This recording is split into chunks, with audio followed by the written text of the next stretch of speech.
as we said, the lecture will be about the Tanakh, the point of view of the prophets of current events. The prophet the prophets in the Tanakh and the Bible not speaking only about the current event, but they also speak about events that are going to happen at what they called the end of days, Acharit Hayamim. So because the current event right now is what's going on with the war against Iran, I want to give information about what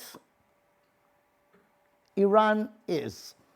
It will be very challenging to talk to Persians about Paras, about what Paras is, but I think you'll hear a very interesting things.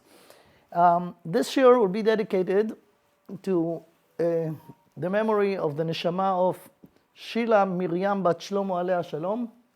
תהא נשמתה צרורה בצרור החיים. So the divrei Torah that we'll say, Bezrat Hashem, will be for her merit, the merit of the neshama, and also for the fresh Malka Bat Shokrola Alea Shalom, תהא נשמתה צרורה בצרור החיים.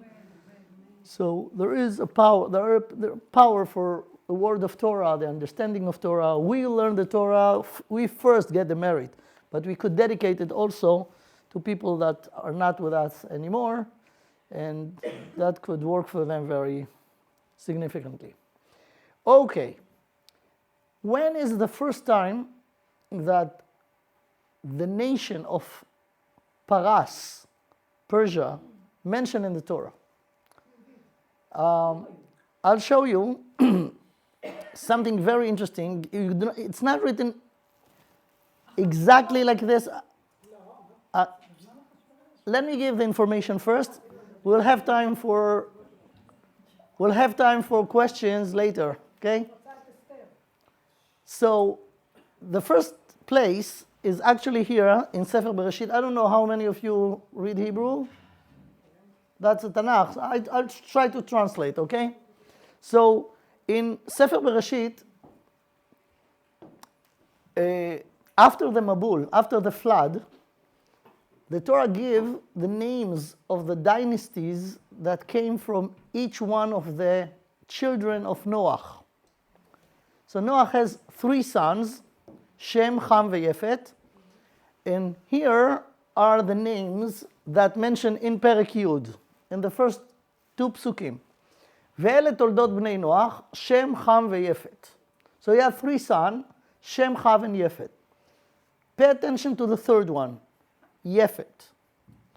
We are Semites. I mean, the Jews came from Abraham. Abraham is 10th generation to Noach through Shem. Therefore, we are Semites, right? Here we're talking about Yefet. ויוולדו להם בנים אחר המבול. בני יפת, the sons of Yefet, גומר ומגוג, ומדי ויוון ותובל ומשך ותירס. Yefet has 7 kids, 7 sons. Some of them we know, some of them we heard of, but here is the secret of Iran, of Paras. Let's see. The first one is Gomer. Gomer, the Gemara says that Gomer is Germany. Magog, you all probably heard about the war of Gog and Magog. So here's Magog. Magog is number 2. Madai was a friend of the Persians. At the time when they were superpower, right after the Babylonians, it was Paras u'Madai. They were together. We in Purim, we're going to read it in Megillat Esther. Malchei Paras u'Madai. Okay. Yavan, Greek. You know about Yavan. So some of them are very well known. Then we have Tuval u'Meshech. We do not know exactly who they are. But look at this. Vetiras. Tiras is the 7th son of Yefet. If you go to Rashi, Rashi says, Vetiras zo Paras. Tiras, zo paras. Two letters are in common, resh and samech, right? And instead of the pei, you have taf and yud, tiras. Okay. Rashi brings this in the name of, the source of Rashi is the Midrash Rabbah. Here's the Midrash Rabbah. Bnei Yefet, Gomer ומגוג, it's Midrash Rabbah, פרשה ל"ז, פסקה א', תירס, רבי סימון אמר, זו פרס. זו פרס. Okay, so remember this. It's very, very important to know that the Persians, as a nation, they are not Semites. They are not from Ham. They are from Yefet. It's very important to know where they're coming from.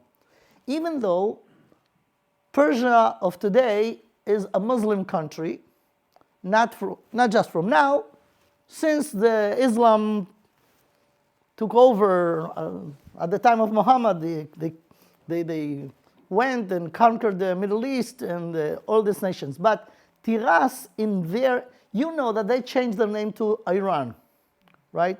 The idea was that they felt very close to Germany, to the Lageza Ha'ari, right? And according to our sources, it's true, because Tiras was a brother of Gomer, which is Germany. But now it's very, very important to know that they are not Arabs. The Arabs are a combo of Ham and Shem, because the father of the Arabs is Yishmael. Ishmael was the son of Abraham. Abraham was Semite. The mother of Ishmael was Egyptian. And Egypt comes from Ham. So the Persians are not Semite, and they're not from Shem, they're not from Ham, they are from Yefet. Now I want to check with you, did you ever heard about a king of Babylonian by the name Belshazzar? Some yeah. Okay. Nebuchadnezzar. Nebuchadnezzar Melech Bavel, you know who he is? Okay. So Nebuchadnezzar Melech Bavel was a very big king. He put Bavel on the map, on the world history as a superpower. Few years before he conquered the entire world and he destroyed the first temple, the first Beit HaMikdash. Okay? That was Nebuchadnezzar Melech Bavel. He had a son. We'll learn some history here. It's very important. You'll see why. He has a son by the name Evil Merodach. That was his successor. And Evil Merodach has a son by the name Belshazzar. Belshazzar was the last king of Babylonian before Babel collapsed, and the one who took the power and became a superpower instead Babel was Paras Umadai. Paras Umadai, just a little bit about the history. Madai has a king by the name Koresh. Koresh Melech was Koresh and Daryavesh. So Paras, the king of Paras was Koresh. The king of Madai was Daryavesh. Now Koresh married the daughter of Koresh married the daughter of Daryavesh, and after Daryavesh was very old when they took the superpower from the Babylonians, he just ruled another 1 year, and afterwards Koresh put Paras Umadai together, and that became the new superpower. Under their rulership was the story of Purim. The story of Purim was after Koresh and Daryavesh, the king in Persia was Achashverosh, and at his time was the entire story of Purim. Okay? This is a brief history, but it's very important because I want to go back to Belshazzar. Belshazzar was the grandson of Nebuchadnezzar, and the Tanakh tell us that he made a big party at certain date. He made some calculation, and it was a reason for a party, and he made a big party, and in this party he brought to the party over there in Persia, he brought the vessels and tools that was used to be in Bet HaMikdash in Yerushalayim. And he put them in the party. In the middle of the party, something unusual happened. When they were sitting, think like a hand of a person came, just a hand, and wrote down on the wall few words. Everyone saw it and they were in shock, and they were very curious, what is this? And all the scholars of Persia came to try to verify it, and they could not verify it. Then someone remembered that at the time of Nebuchadnezzar was a very smart Jewish guy by the name Daniel. So Daniel invited to see if he could read those words, and he did. And here come very interesting things. You heard about this? It's called לא ידעו לקרוא את הכתובת על הקיר. They never knew how to read the words that was on the wall. What was on the wall? So let me show it to you. Not the way it was there. Maybe, I don't know, maybe. That was הכתובת על הקיר. הכתובת על הקיר הייתה, הכתובת meaning the words, הכיתוב, the words, the writing on the wall was מנה מנה תקל ופרסים. So 4 words, מנה מנה, we'll explain this, תקל ופרסים. Those are the letters there. They were in different order, so no one could understand it.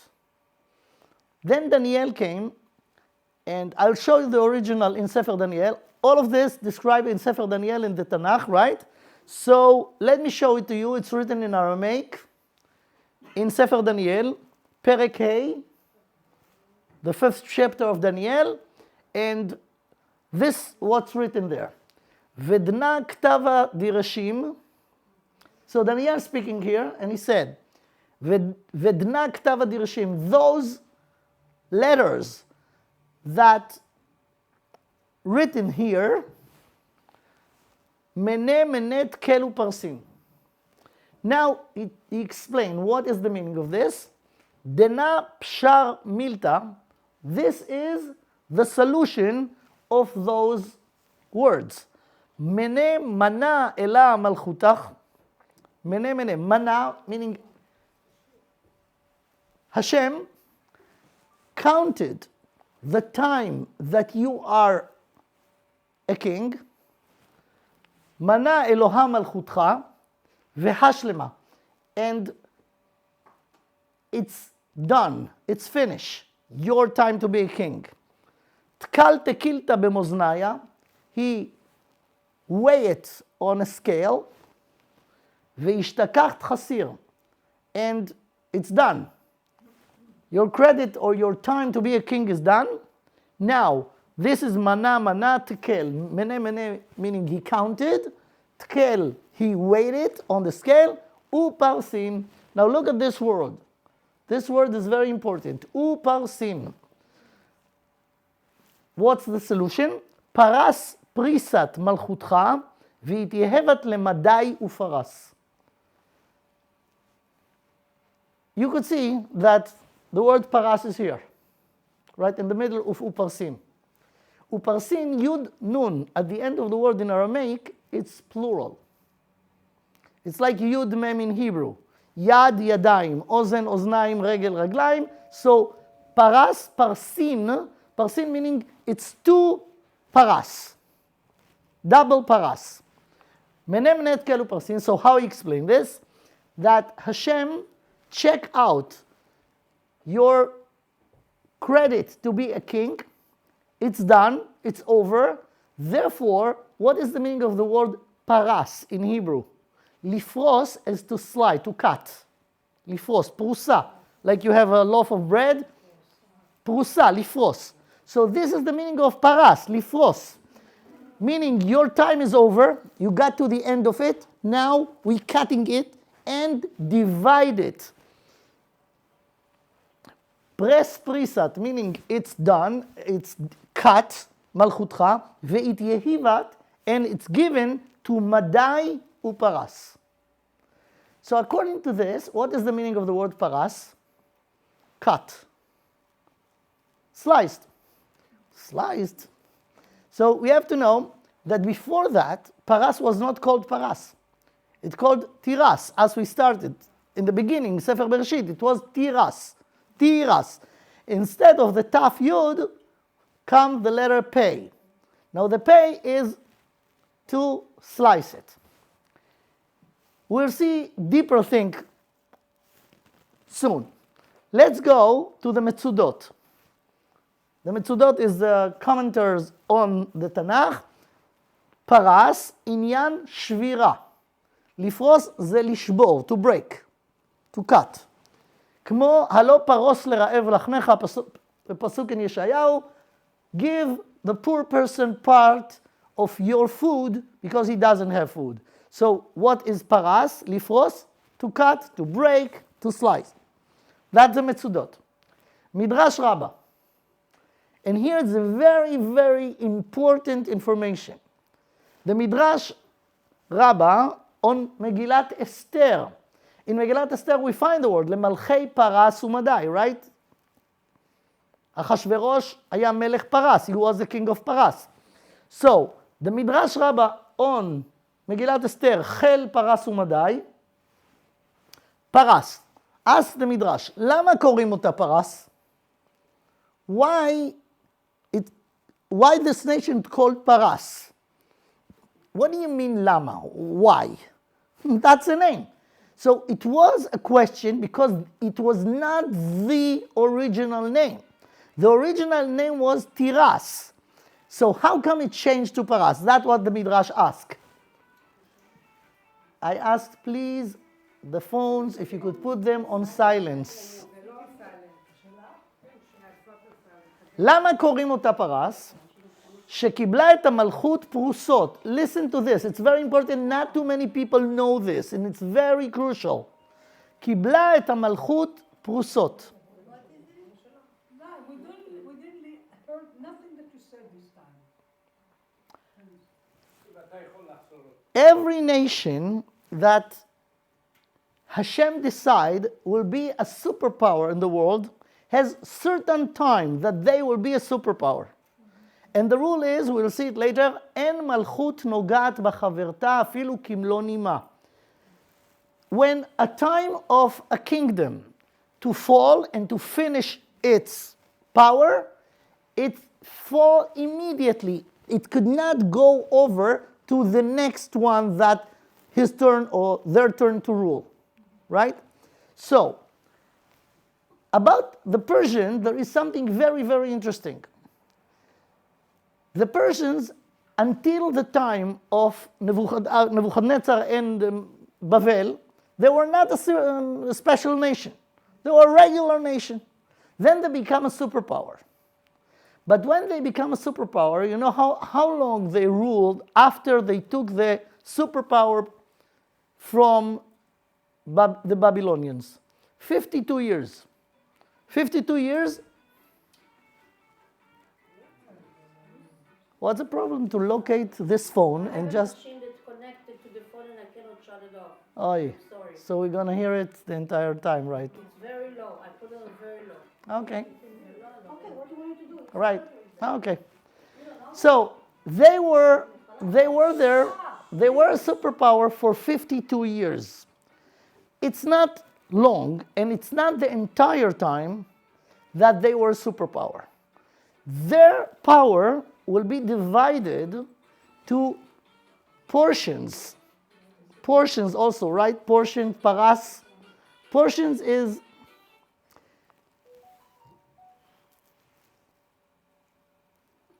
during the history, they will be superpowers few times, but it will not be straight. It will be portions. That's why it's called paras, because the superpower time of them divided to different times in the history. So they were superpowers then. after the Babylonians until the Greeks took it from them 52 years after, but it's not the end of the story. They're going to become again superpower and again. That's what the Midrash says. למה קוראים אותה פרס? שקיבלה את המלכות פרוסות. פרוסות portions. Now, the Midrash says something very interesting. Maybe you could help me with that if you know the history, the old history of Persia. אחד בימי תרדה. Did you ever heard about some king in Persia during the history by the name Tirda or something close to this? Tirda? Okay.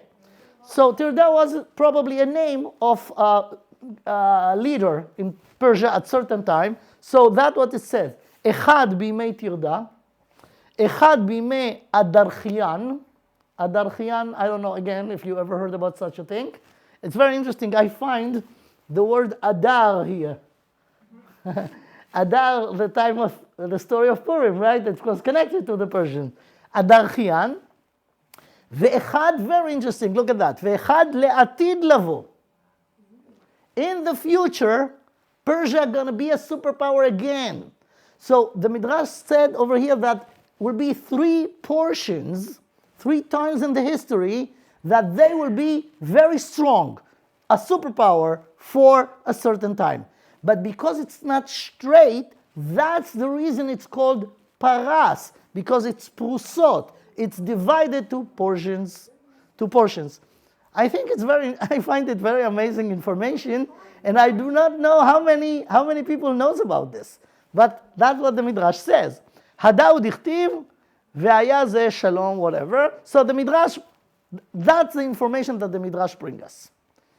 Now, we find out now that Persia is a very significant problem for the world, and they have some power. They're not superpower, but they, for sure, very strong country, and they are in the news.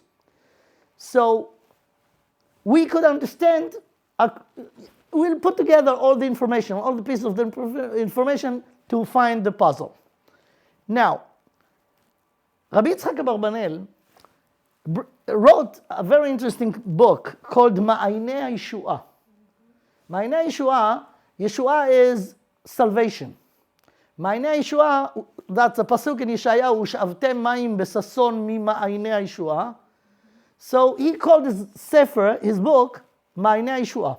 And he speaks about the Geula, and he relates to many places in the Tanakh that connected to the Geula, the Yeshua. So he relates to this pasuk in Daniel that we just quote, Pres prisat malchutach v'yavat lemadai uparas. So Daniel told him, you know what is the meaning of this sign? Mene, mene, tkel, uparsim. Uparsim, you, Belshazzar, your kingdom will done and will be sliced and give to Paras Umadai. Says the Abarbanel something very interesting. Amar lemadai ulefaras. Now you see the wisdom in the words in Lashon HaKodesh. Madai, as we said, was one of the sons of Yefet, right? And Tiras also is one of the sons of Yefet. Says the Abarbanel, Madai, what is Madai? What is the meaning of the word Madai? The meaning of the word, למדי ולפרס, לפי שמדי נגזר ממידה. מידה is a measurement. למדוד, to measure. The measurement is from here to here. To here, meaning here is the end of it. How do you say in Latin and in English of today? End. Die. Right? To die is to die. Ad po. That's it. Until here. Die. So, ma die, it comes from the word midah, and it says until here and no more. Ma die. So what we learned that paras is also the same thing. Paras is lifros. Lifros meaning it's until here, and from here it's cut and goes to a different thing, right? So Madai and Paras has in common the meaning of the temporariness. מדי, עד פה. די, מידה, measurement. פרס, לפרוס, to slice, to cut, because we got to the end. So פרס ומדי are similar in this common denominator that they are limited. There is a very accurate time. אמר למדי ולפרס, לפי שמדי נגזר ממידה, ופרס מפריסה, לפרוס, to slice. הוא כאילו אמר שמשם והלאה, after the Babylonian will get to their time, תינתן המלכות לבעל המידה והפריסה. בעל המידה is מדי, הפריסה זה פרס, לפי שאין מלכות נוגעת בחברתה אפילו כמלוא נימה. Because when the time of the kingdom is up, it's done, that's it. You could not rule 1 minute more. Everything is precise. ועל זה אמר תקל ופרסין. פרסין, in the word parsin, there is the word paras, but according to the Abarbanel, he explained why madai is also included in the parsin, because it's also a measurement until here and not anymore.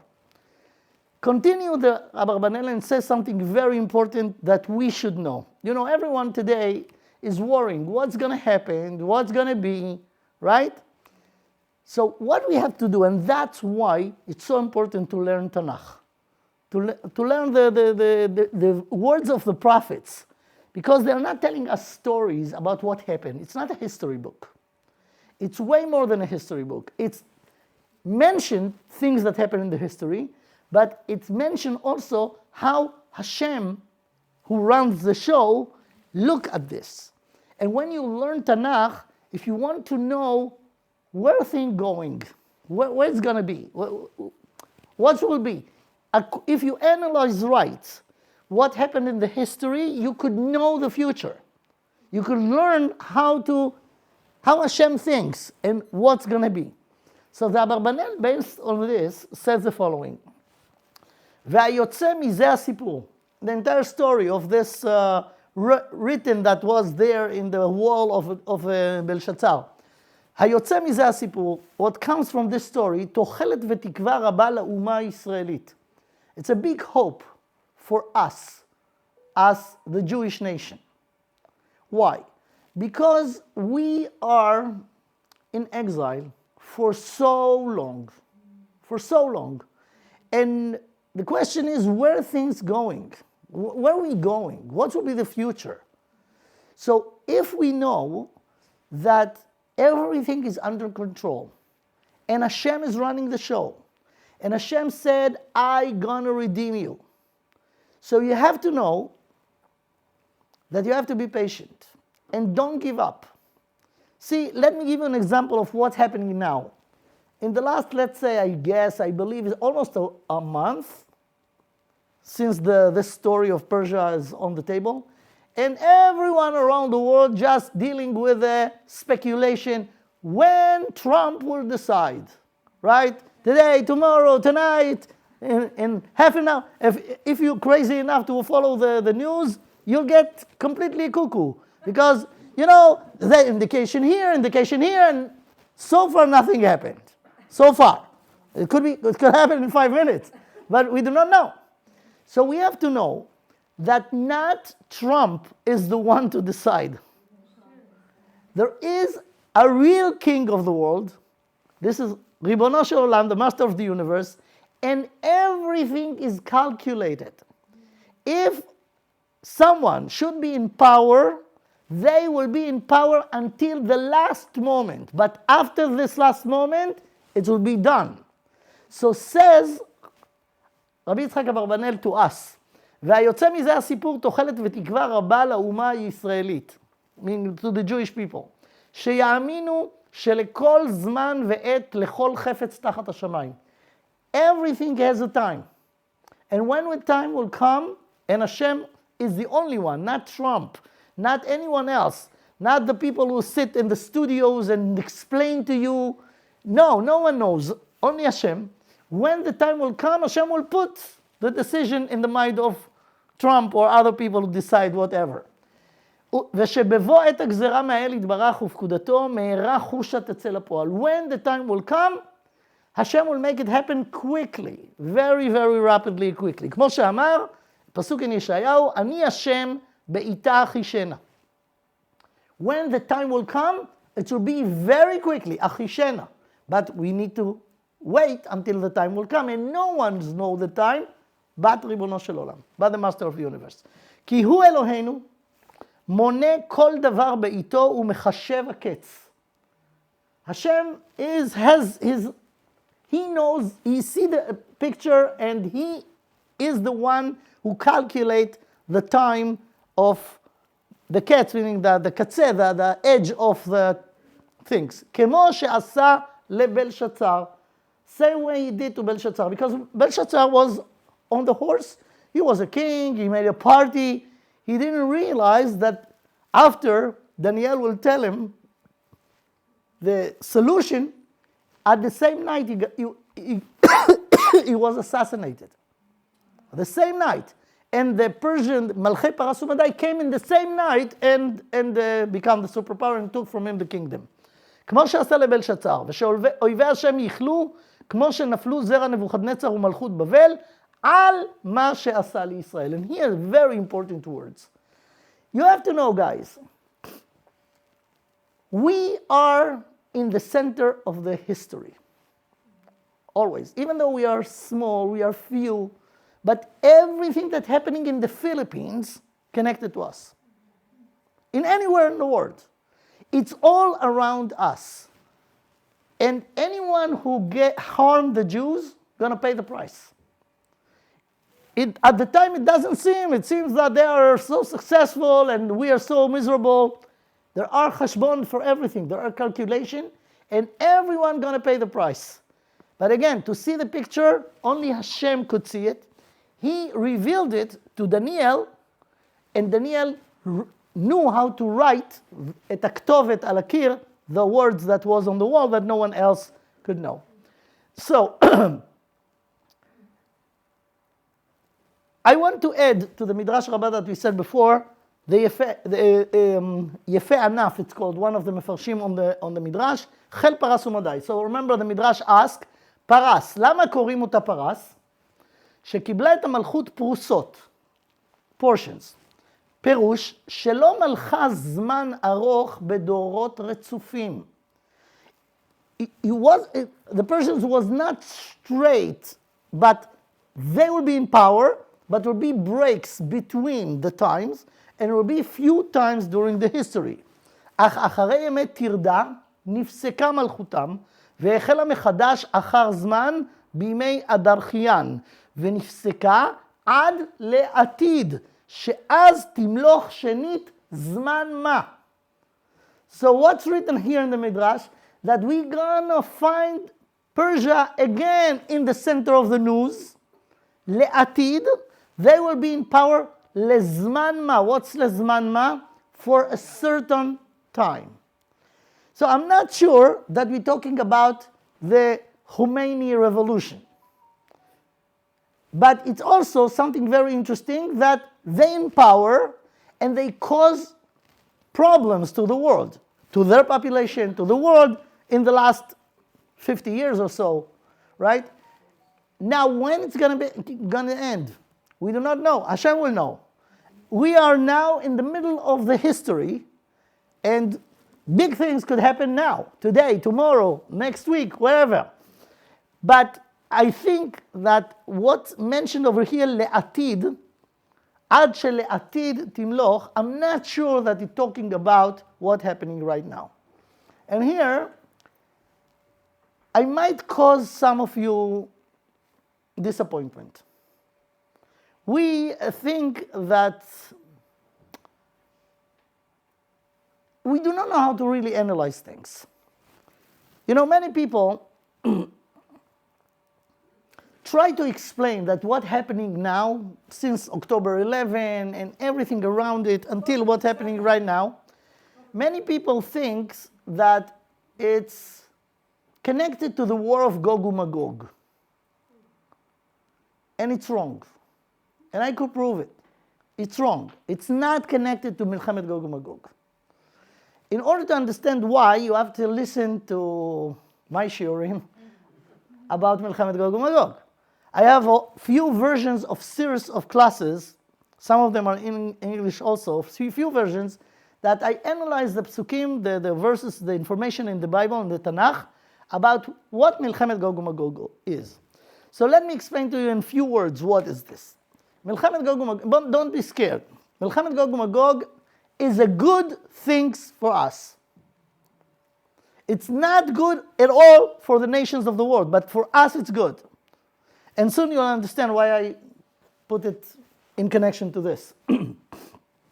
What is Milchemet Gog uMagog? In brief, the description is that all the nations of the world, all means all, everyone, all the nations of the world will gather together their armies and they will go to a project that they want to attack. All the nations of the world will be from wall to wall. The Russians, the Chinese, the United States, all the nations of the world will come to a big war, and the Tanakh describes where. You know where? In Yerushalayim. They will go to a big war in Yerushalayim with a huge army, huge ammunitions, the biggest ever, and they will be defeated. Even though they will have the strongest army ever, they will be defeated. Not by another army that will win them.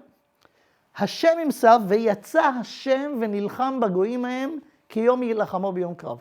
Hashem himself will come and will do few things and they will be completely defeated. And therefore, it's very good for us because what actually we represent. We are the nation of God. Hashem offer us, before he give us the Torah in Ma'amad Har Sinai, ואתם תהיו לי ממלכת כהנים וגוי קדוש. You will be my nation. You represent me in the world.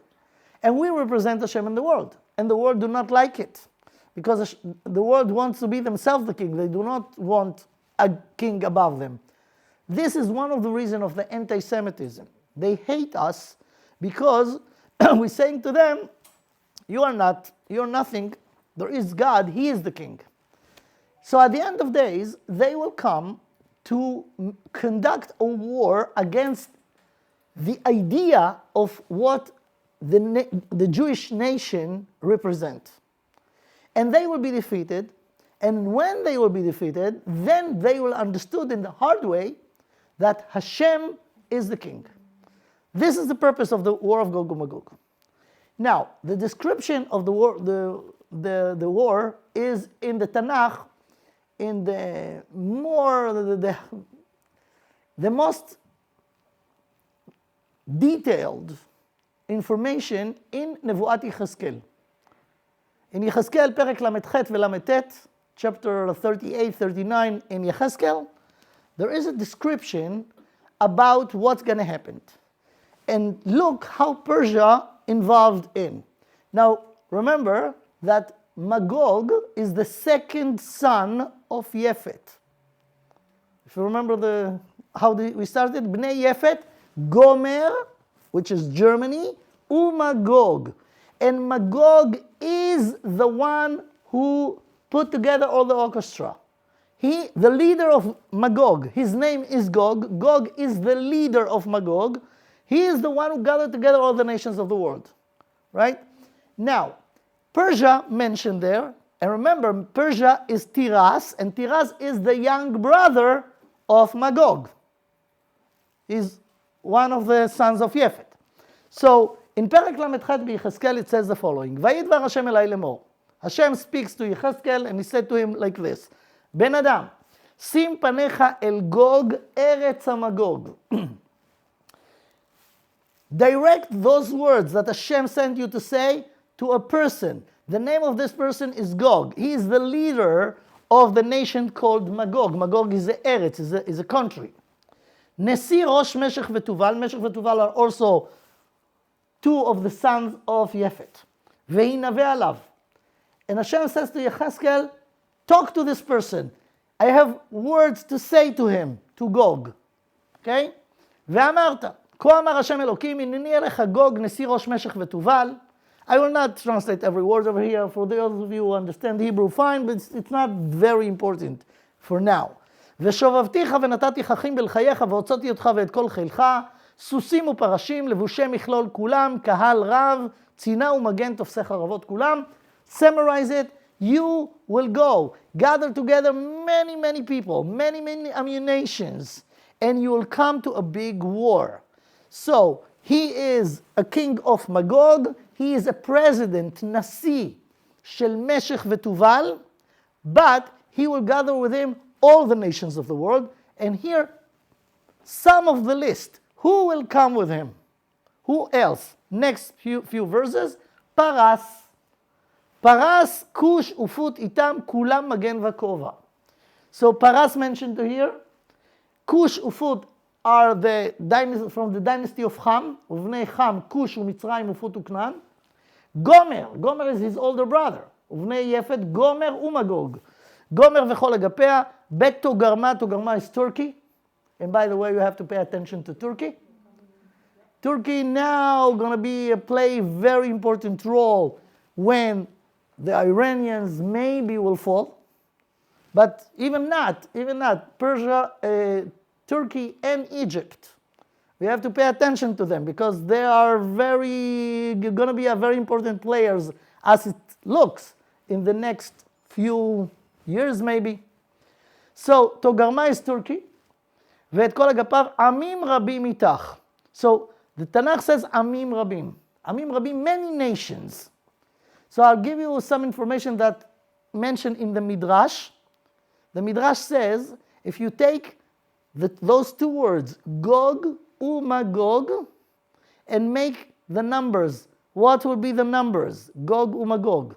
So you have 4 gimels, Gog, Umagog. 4 gimels, gimel is 3, 4, 12. Okay?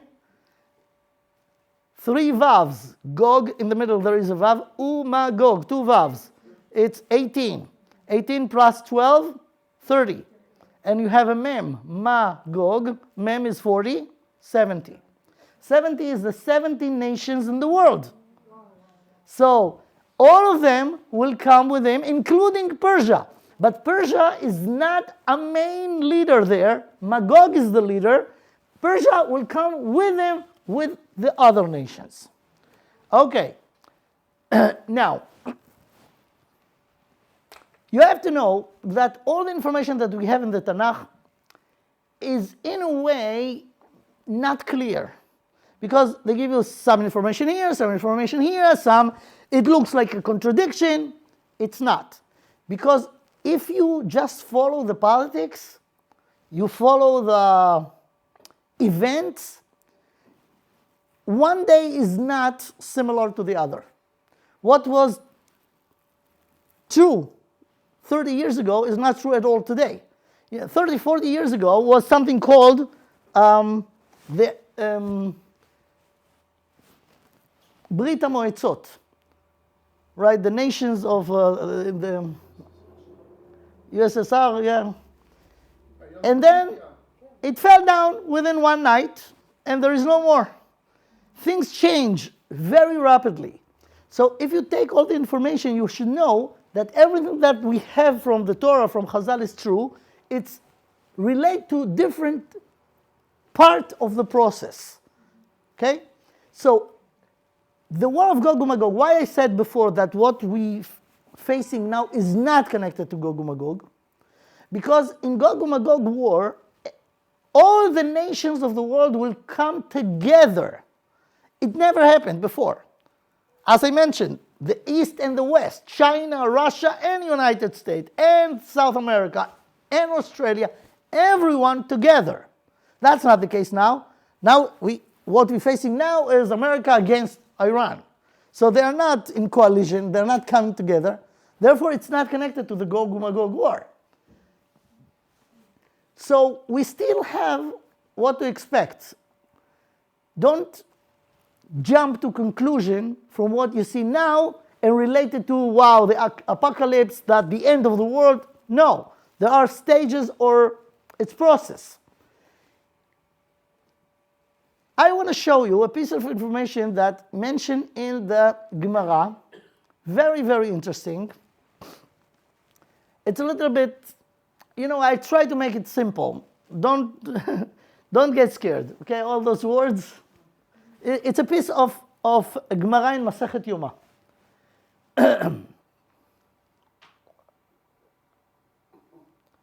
Okay, let's take from this the thing. Okay, here's the Gemara that we saw before, that Tiras zo Paras.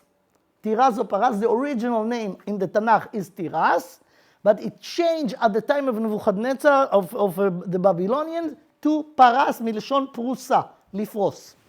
Okay? Amar Rabbi Yoshua ben Levi. This is the continuation of the Gemara. It's very, very interesting. Amar Rabbi Yoshua ben Levi, Amar Rabbi. Rabbi is Rabbi Yehuda HaNasi, the one who wrote the Mishnah. Atida Romi shetipol beyad Paras. At certain time of the history, before Gog and Magog war, will be a tension between Rome and Persia. Now let's explain a bit what Rome is. Rome is not just Italy. It's not just the Vatican. It's not just the Christianity. Rome is what we call today the entire Western world. It's connected to the Christianity because the Christianity is the common denominator of Europe and US and South America. And part of Africa and Australia. This is Rome, what we call the Western culture. So the Gemara says, this Gemara was written 1700 years ago, will be a tension, a conflict between Rome and what Rome represents to Persia. Will be a conflict, and what will be at this conflict?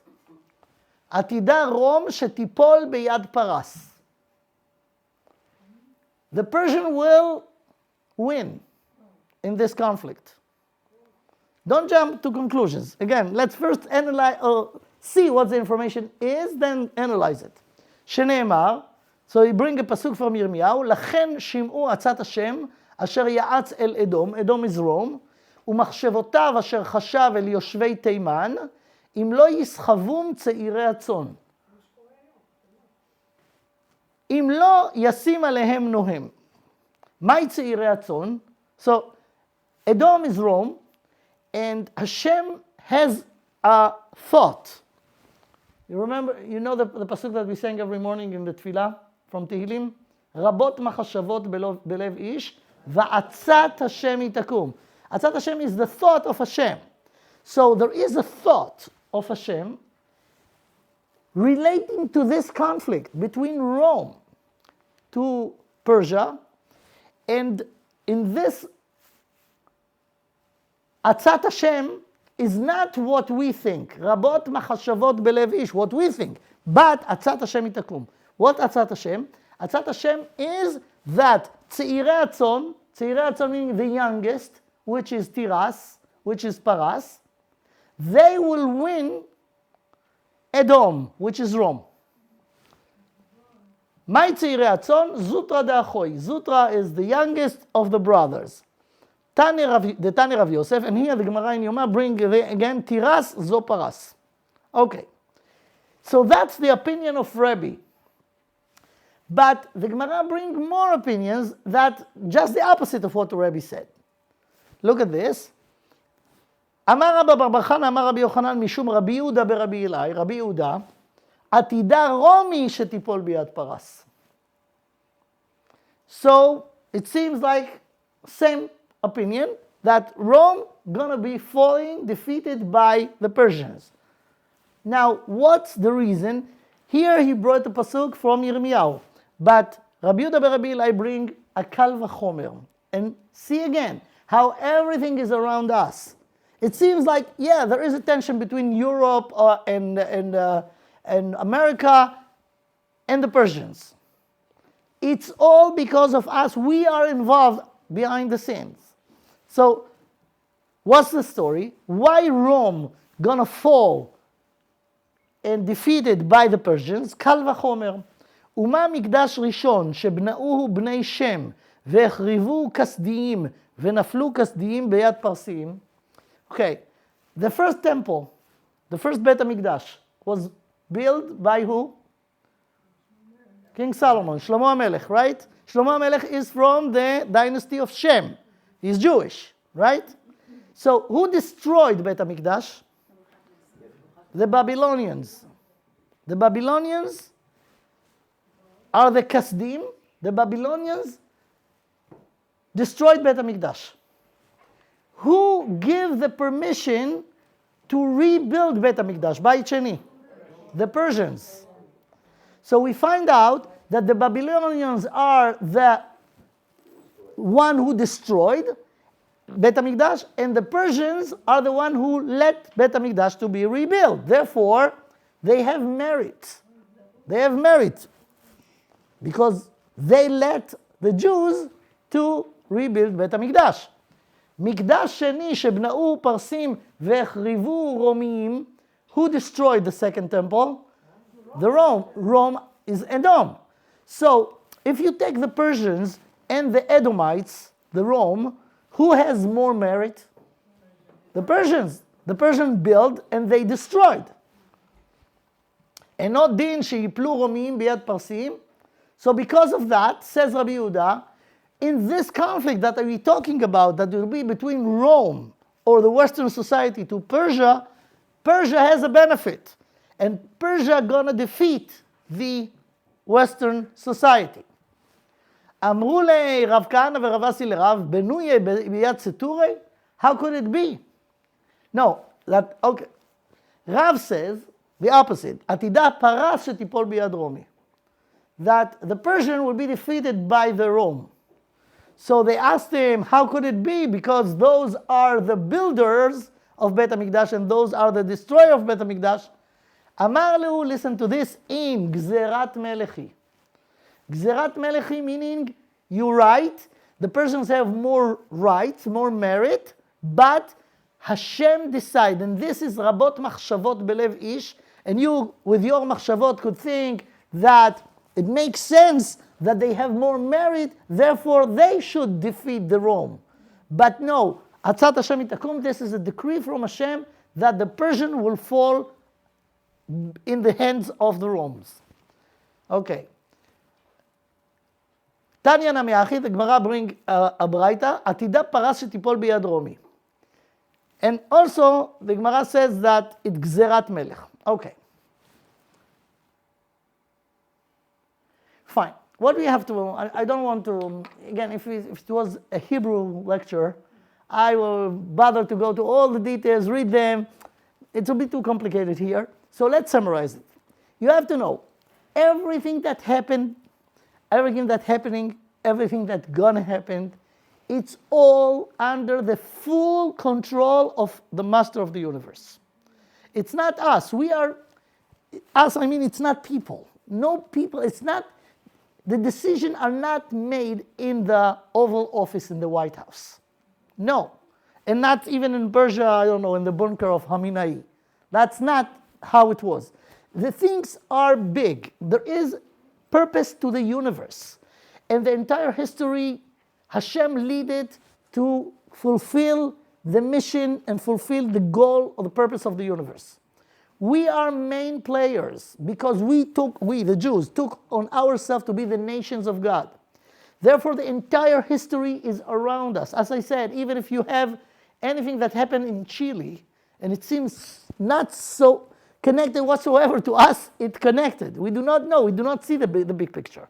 But of course, what's happening right now, if we analyze the things that are happening right now, we seems like to be involved, but we are involved in way more than what you think. It's not the state of Israel. It's the Jews all over the world. It's the Jewish idea that behind everything that's happening. Now, there is a decree, a Gzerat Melech. Gzerat Melech, mentioned here twice, Gzerat Melech. Hashem decree that the Persians, even though they're more close, they have more merit, To build Beit HaMikdash, it's not a simple thing. It's a big zchut to let the house of Hashem build in Yerushalayim. And this is the merit of the Persians, of Koresh Melech Paras. Even though will be time in the history that Hashem will give the power to Rome, to the Edomites, to the Western society. You know why? And again, it's process because it's not the end. After this conflict between Persia and the Western society will be done, then they will come to a coalition together to this big war that will be at the end of days, which is Milchemet Gog uMagog. So things gonna go back and forth and back and forth. And the information is relating to this time of the history, on another time of the history. I will finish with something that maybe you all heard, but now it becomes way more relevant. I'm sure many of you heard the Midrash in Yalkut Shimoni. You could say, what are you talking about? We never learned the Midrash in Yalkut Shimoni. Let me see. I will show it to you. Tell me if you know it, if you heard about it.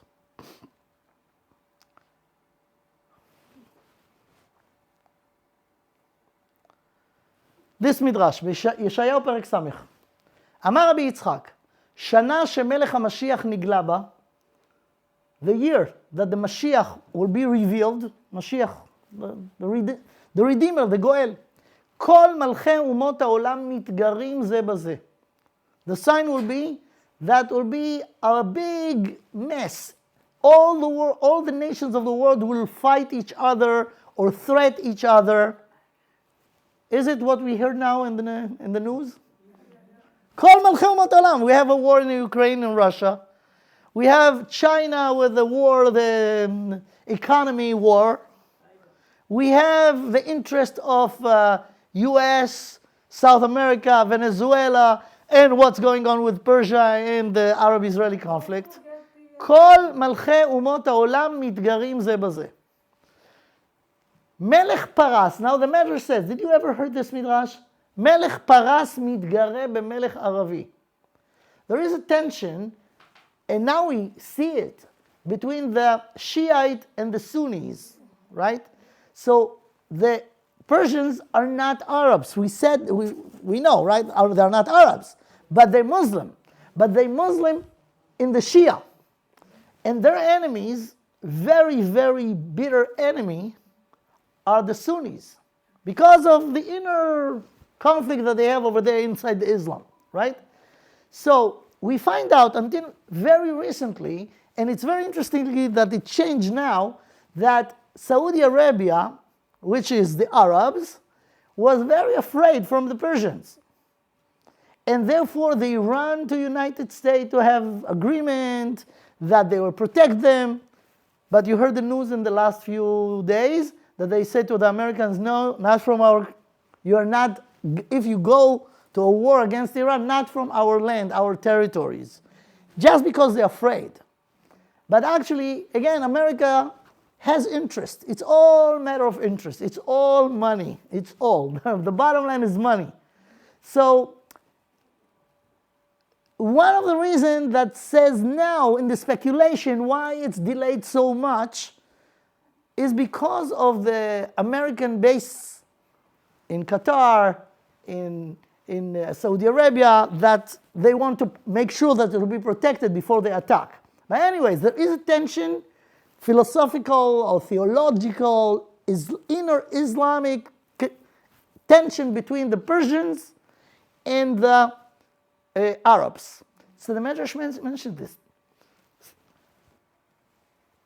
1700 years ago, it's before Muhammad. That's amazing. And it says that Melech Paras mitgare b'melech Aravi, he will threat the Arabs. והולך מלך ערבי לאדום ליטול עצה מהם.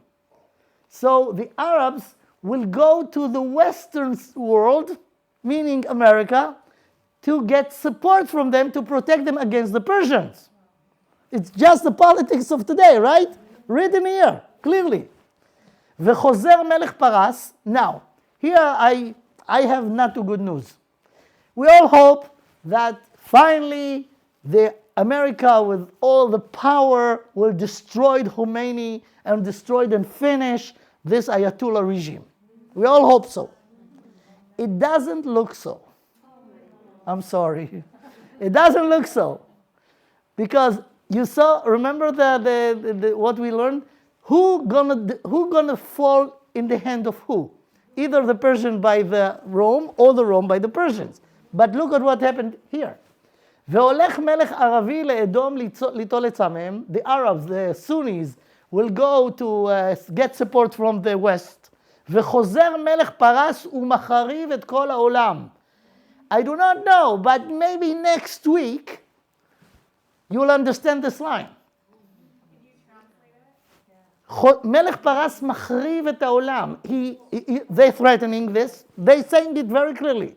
If America will attack us, we're gonna send missiles all over. מחריב את כל העולם. And it seems like they have the ability. So we hope nothing will happen, at least not to us. But let's see what's written here. וחוזר מלך פרס ומחריב את כל העולם. After the West will be willing to give support to the Sunni Arabs, the Shiite, the Persians, will threat, and it says מחריב, meaning that they will do something. Something will happen, like a destruction. וכל אומות העולם מתרעשים ומתבהלים ונופלים על פניהם. And the entire Western world will be in panic, and they would not know what to do. ויוחזו אותם צירים כצירי יולדה. And they will feel like a pregnant lady that about to deliver without epidural. They will be completely in panic, and they have nothing to do. Now, what about us? So the Midrash related. Do you know this Midrash or no? No. Wow. It's very famous, but now it's so relevant. So among all the nations of the world that will be in panic and do not know what to do, the Jews also.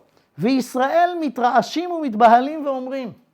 And the Jews will be also panicking and will be so scared, and they will say, where are we going to go? How are we going to run away from this problem? להיכן נבוא ונלך, להיכן נבוא ונלך, להיכן נבוא ונלך, 3 times. ואומר להם הקדוש ברוך הוא, בניי אל תתייראו, כל מה שעשיתי לא עשיתי אלא בשבילכם. Don't be scared.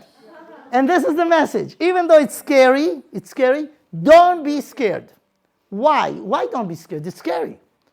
You know, I have children in Israel. I'm scared to death. What happened if the American will attack and will be missile come to Tel Aviv, to Jerusalem? How could not be you be scared? So Hashem told them, don't be scared. Because everything that's happening is not happening only because of you. כל מה שעשיתי, לא עשיתי אלא בשבילכם. Everything that happened, all this mess is for you. מפני מה אתם מתייראים? אל תראו. Don't be afraid. Why? הגיע זמן גאולתכם. So it says that when the time in the history will come, that will be tension between Persians to the Sunnis, and they will ask the support of the Western world, then will be the time, and we feel it. It's right here. It's in the air. And what actually should be our attitude? Trust in Hashem. Be close to Hashem. Know that everything is under control. And if you read the Tanakh, you will see everything is under control. רבות מחשבות בלב איש, ועצת השם היא תקום. So Hashem, this is part of the process of the redemption. הגיע זמן גאולתכם. ולא כגאולה ראשונה, גאולה אחרונה. And it's not like the first time. When was the first exile? We're just reading it in פרשת השבוע, right? Egypt. So in Egypt, what happened? Miracles that Hashem made, and he punished the wicked Paro and the Egyptians, and he took the Jews out by Moshe Rabbeinu. He sent Moshe Rabbeinu, and Moshe Rabbeinu took. So Moshe Rabbeinu was the Mashiach, was the Goel, was the Redeemer. Hashem sent him. But even though Geulat Mitzrayim was a big, huge thing, after Geulat Mitzrayim, after we finished with the exile of Egypt, we faced other exiles, the Babylonians, the Persians, the Greeks. So it was not a final redemption. It was redemption from this particular thing. So Hashem said, when this will happen with the Persians and the Western society, that will not be the same like the first גאולה. To be way more. הגיע זמן גאולתכם, ולא כגאולה ראשונה, גאולה אחרונה. כי גאולה ראשונה היה לכם צער ושעבוד מלכויות אחריה. You suffered after. It was not a final גאולה, a final redemption. אבל גאולה אחרונה, אין לכם צער ושעבוד מלכויות אחריה. That will be the end, and the Jewish people will never ever will find any suffering or any exile. That will be the end. So we have a feeling that big things happening now. Again, don't think that this is the end, because after all of this, after the conflict between Persia and America, still we have to face Milchemet Gog uMagog. And things could change rapidly. Within few years, things could happen. But for sure, we are in a very, very sensitive time in the history. And what we have to do?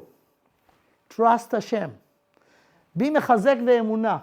Because everything is because of us. What we have to do is to be sure. No one ever, and many tried, could eliminate the Jewish nation. The Jewish nation is eternal. I will tell you something to the end, and this will be my message. Listen, we are not here to have a philosophical enjoyment. People will say, wow, the class was amazing. Many people enjoy it. I heard that almost after any lecture that I give. And I'm not happy. Because it's not to enjoy. It's to understand and to internalize that we are Jewish. And we have to be to run our life Jewishly. Not just traditionally, Jewishly. We have a law, and the law has details, and we have to fulfill the law. And the only law that's really significant is the words or the law that Hashem gave us. So we have to keep the mitzvot, to be a proud Jews, and be connected to Hashem. And this way, you could be in this level. Don't worry about everything that's happening around you. At the end, Hashem wants or leading the world to fulfill its mission. And we have a big role playing this. We are the main player in the stage of the world, leading the Lord to fulfill its purpose. So if we will be with Hashem, Hashem will be with us. We should not be afraid from anything. So don't enjoy this lecture. Do something about it, okay? So this is the shiur. Thank you very much for coming. It's funny because many of the participants or the audience over here speaks Hebrew. And I have to tell you that in Hebrew it sounds way stronger. But again, we in exile, and some people do not. So I asked to give this lecture in English. I gave it in English, but the sources, as you saw, are in Hebrew. We have to know, guys, we have an amazing treasure called Torah, called Tanakh. We just need to learn it, and that's what I'm trying to do. I'm dedicating my time to learn the Torah, share it with people. So if you know more people who wants to learn and hear, go to my website. You'll have over there more than 2,300 classes like this. Vast majority of them are in Hebrew, but about 1/4 of them are in English, my English. And but it doesn't matter how, but you get to the real information to look in the right way about what's happening to us as a nation, to the world, and to us as people, individuals. A lot of wisdom in the Torah. Okay, thank you again. Now questions if you have. Thank you. Yeah. Could you please let us, if Perez, Yehuda and Tamar's son, is related to Paras? No, that's with the tzaddik. That was the tzaddik. Peresh tzaddik. Peretz. Perez. You say it Peretz, but it's tzaddik. It's tzaddik. It's not a samech. Yeah, Peretz. Yeah. Just 1 second. The final goal that you're talking about is the same as Mashiach coming, or? Yeah. Oh, okay. The final Gula is Mashiach, yes. But what you said that about Gog, Magog, and all that's Mashiach coming? Yeah, it's more complicated because there is Mashiach ben Yosef, Mashiach ben David. So Mashiach ben David is the last redeemer, but there is another person called Mashiach ben Yosef that he has a big role in the war of Gog and Magog. But we are very close to it, but it's not there yet. Yes. Bekol Ram. The last pasuk that you put up, Yeah. it said, did I understand clearly that that will happen the year that Mashiach will come? Yes. So you're saying that, and this is what's happening right now, right? Like, Yes, but again, I just said now that there are two Mashiachim. That Mashiach ben Yosef, Mashiach ben David. Did you ever heard about that? yeah. Okay, so Mashiach ben Yosef will come first. So I'm not sure that this paragraph in the Midrash is the Mashiach ben David. Probably it's Mashiach ben Yosef. Okay, and then you spoke about Gog and Magog of this war that takes place in Jerusalem, right? So I'm just kind of wondering, it kind of seems like the United Nations is like a war against the Jews, like everyone ganging up on the Jews. And then also in the past 2 years, like Israel has been fighting a war on like every one of their borders, and it seems like other countries like Russia and China are helping Iran, and Iran is backing all of the Yeah. it's like all of the countries are kind of, or many countries Uh-huh. are involved in the wars that have been happening. So are you saying that that does not qualify as Gog and Magog? No, it's not Gog and Magog because again, Gog and Magog, everyone will be together against us. It's not the situation now. America? Yeah. All the nations of the world. And this doesn't count with like all the anti-Semitism that's like rampant around the world. Yeah, we do not know. We have to be really careful and humble. We do not know. I cannot tell you, yeah, this is it and this. We do not know. The picture is bigger than we could verify completely. Listen, let me just give you a scenario. Now we celebrating because the Republican and Trump is the leader of America. Could you just think what's going to happen if will be a switch in 28? Then America will not be so friendly to us as it was. You could see the Democrats, the left, they against us. They were the Arabs. So things could happen. We have a tendency to translate things to right now, but there is a dynamic. So things could change. But again, we do not have to rely on Trump, Republican. We have to rely on Hashem only. And He will lead us and protect us and let us. Again, we should be faithful to Him. But if we will be faithful to Him, He will save us. Doesn't matter who will be a president of the United States. I want to ask you a question. May I? Yeah. Thank you. What is my question is basically, it's a very basic question. It's a war against, it's a religious war, as you look at that. Yeah. The Christian, the Muslim, Right. everybody against the Jews Mm-hmm. 3,000 years ago, so to speak, Mm-hmm. took the Bible. So what's the question? Yeah, that's right. What's your question? Words, right? The question is this the war? the whole world realizing what is this little country with so little people have such an influence on the world. Exactly. But it's not the country of Israel. It's not the land of, it's not the Medinat Israel. It's the Jews and the Jewish idea, which is the Torah. It doesn't matter that many, many Jews do not relate to Torah. They do not keep the Torah. They hate us even if we will be more left of the left. They do not hate us. They hate what we represent, and we represent God. And that's their problem deep down behind all the politics. That is what I was asking. Yeah, this is the answer. Yeah. Where is Sin'ah and this originally coming from? Why they have to hate us?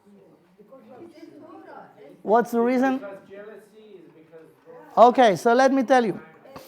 There is a tissue somewhere. Tissue. Yeah, the sin'ah, it's come from jealousy. That's a napkin. Fine, it's good. Could use it. The Gemara says, the Gemara in Masechet Shabbat says that Har Sinai, the mountain that we got the Torah on, it's called Har Sinai because of the sneh. This is the burning bush, right? It's a sneh boer ba'esh. Therefore, it's called Har Sinai. But the Gemara says that in the word Sinai, it's also even though it's written with Samech, Sinai, it's included in this the Sin'ah. When we got the Torah, there at this moment started the Sin'ah. That's fueled the hate, and the hate comes from the jealousy. Explain the Maharal. This is very deep thing. Explain the Maharal the following: all the people of the world, we called in Hebrew Bnei Adam. Jews and non-Jews, Bnei Adam, we are human beings, right? But in Hebrew it's called Bnei Adam. Why? Because the first couple in the world, the parents of the universe are Adam and Chava. And it says, Zachar unkeva Bra'am vayikra et shmam Adam.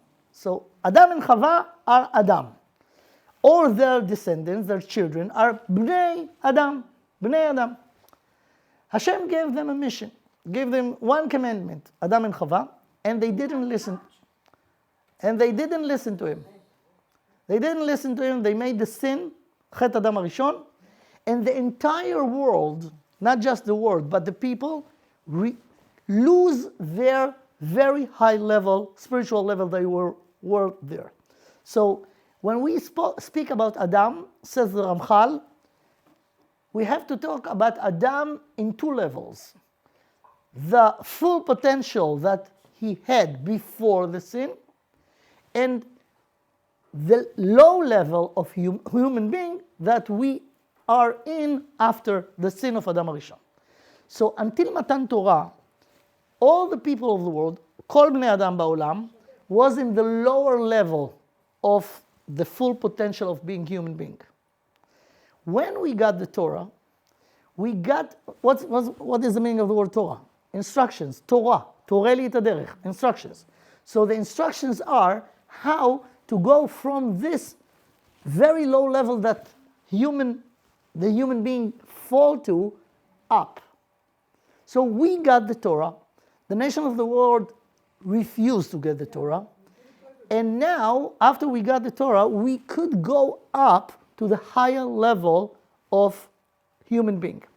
Because they left behind, then start the jealousy. Says the Maharal, as long as everyone in the same level, will be no jealousy. Everyone is the same.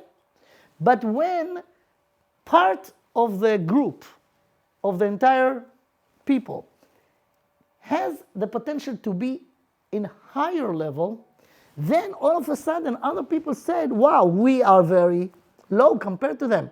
And come here the jealousy and the hate. And that's why they hate us. They hate us because of what we represent. We're representative of the truth, of the full potential of being human being. Because we got the instructions from the creator of the human being, the Adam, the body and the soul. They try to think, okay, maybe this set of values, all the philosophers of the Goyim, of the Umot HaOlam, they try to tell you or offer you, this is the way to be human, this is the but they all just guessing and make theories, and their theories are not complete, therefore they're not right. We have the right recipe, not because we're smarter than them. That's the fact, but it's not connected. It's not because of that. It's because we got it from the one who created us, and he knows better than anyone else what's right and what's wrong. So they took from us.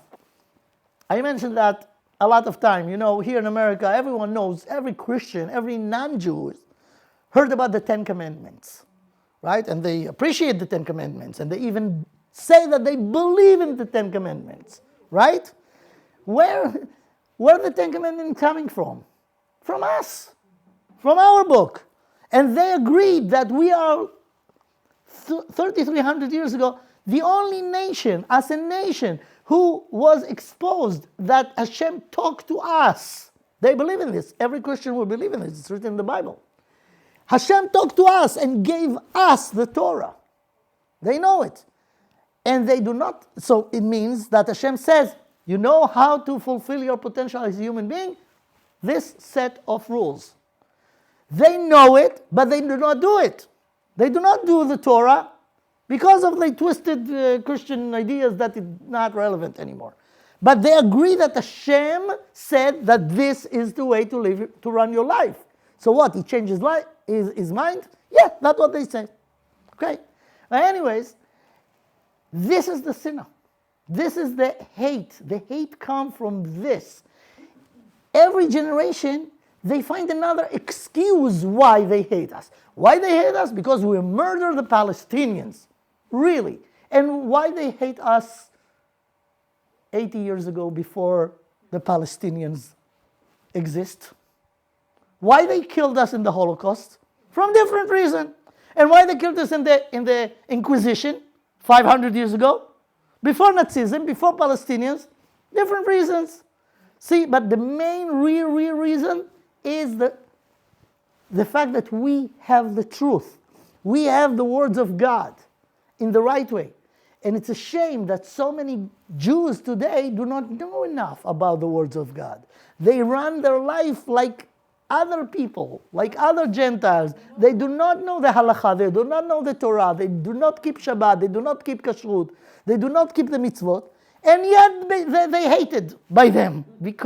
Not because you're Jewish, because Judaism represents something that bothered them. It's very funny because they called us the chosen people. I just came from Texas this morning. So over there, you know, the Bible Belt, they appreciate the Jews. They think that over there, you know, if you heard that the guy hear that you're Jewish, he come to you, give me a blessing. You're a holy person. You're from the holy nation. So Christianity believes in this. And yet, they murdered us without mercy during the history. They fuel the anti-Semitism. We killed their God. What do you mean, their God? He's one of us. Well, they took a Jew and make it God. See, even one Jew is God. So what the entire Jews? We are stars. ככוכבי השמיים.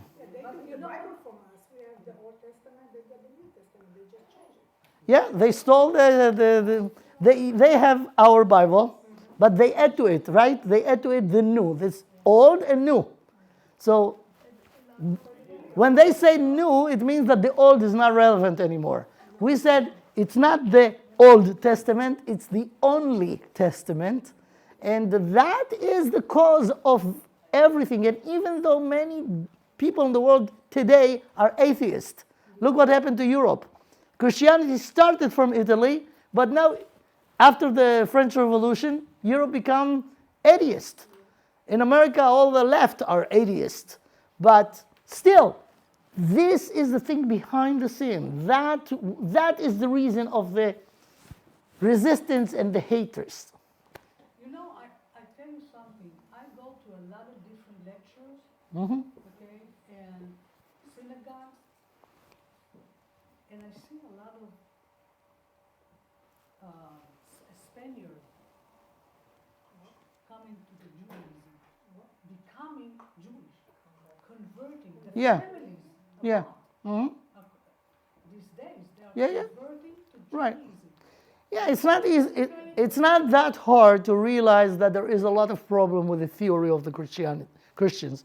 Again, I came from Texas. In Texas, you could not believe how many convert people, and they are really, they're real. They're real. It's not like here, like Reform conversion. They're real. They came from very Catholic houses.